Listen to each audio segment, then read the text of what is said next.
Hello, welcome back to Blender Sushi LiveNoding. In this episode, we're gonna continue with our procedural dice. So I didn't finish last time. I'm gonna show you where we left off.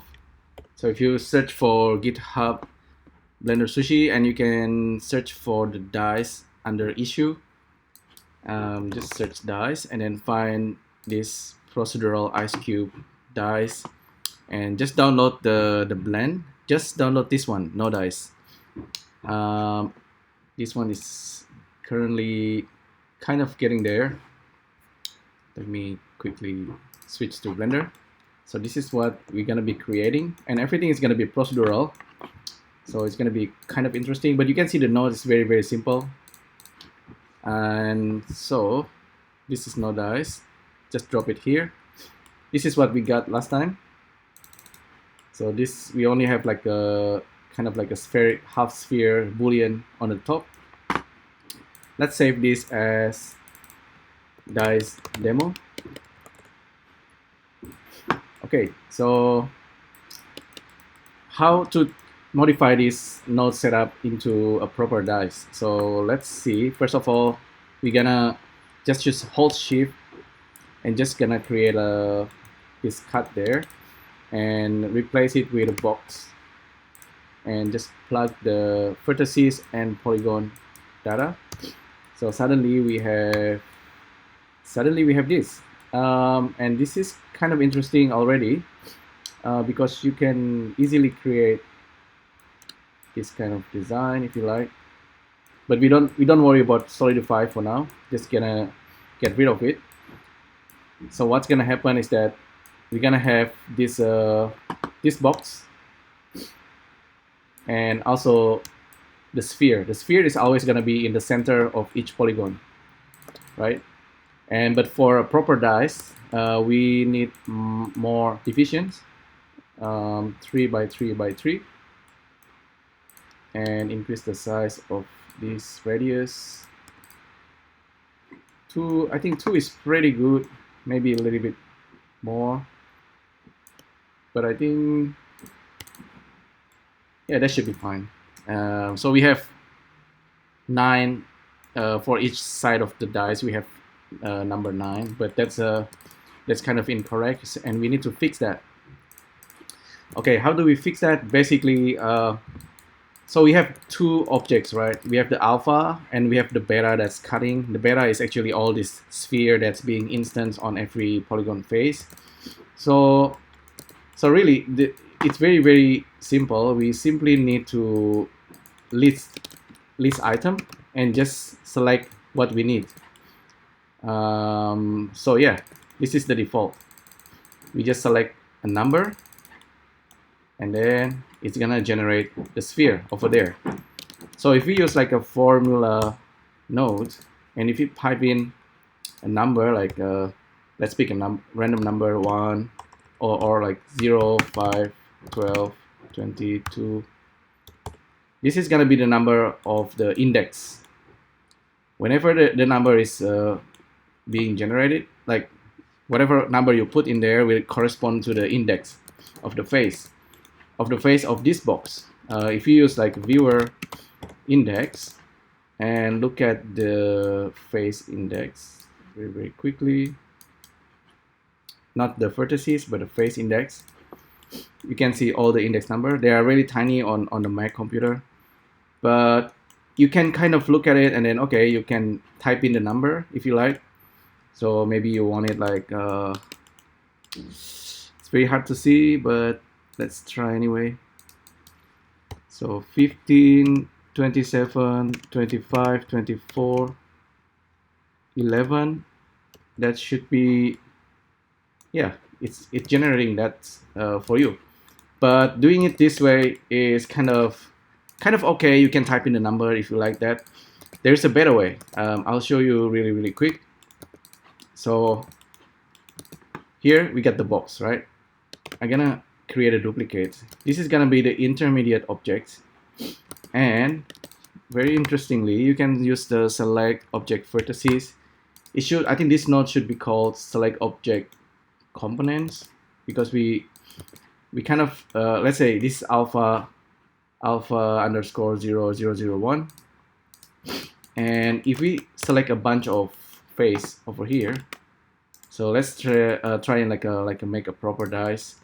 Maybe on the top you have 1. If you have 1 at the top, at the bottom you're gonna have 5 because it makes 6. And if you have like a 4 number of dice, you should have 2 over here. And if you have 6, you should have 3. I think that's correct. And then you go back to object mode. If you go back to edit mode, you can see it's still being selected properly. And you can actually use this number.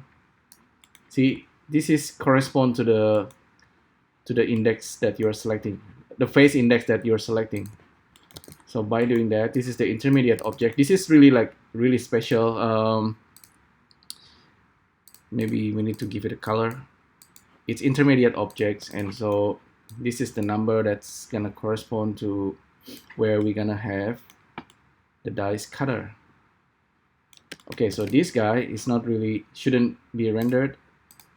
I like to keep it wired, like a wireframe. So this is the intermediate objects. This is how I think the one workflow you can use in order to work with like extrusion or things like that. So yeah, why didn't I use the original mesh and use this on the same mesh? Because viewer B mesh tend to be updated. Whenever you scrub, it's gonna be updated and you lost your selection. So be careful with that. That's why I have this intermediate object. And yeah, so that's actually pretty much it. It's really quite simple. What else can I show you? Okay, solidify can be pretty handy here if you like to use solidify.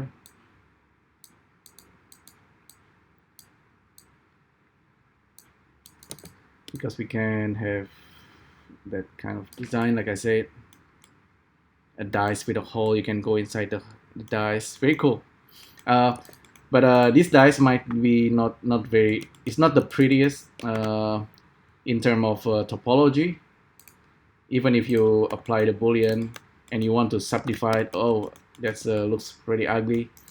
Maybe you want to remesh it somehow, and then now you can subdivide. It's looking a little bit better, not perfect, smooth. Increase the octave depth. Yeah, but this is like a procedural way. One way to do it. There's a better way, of course.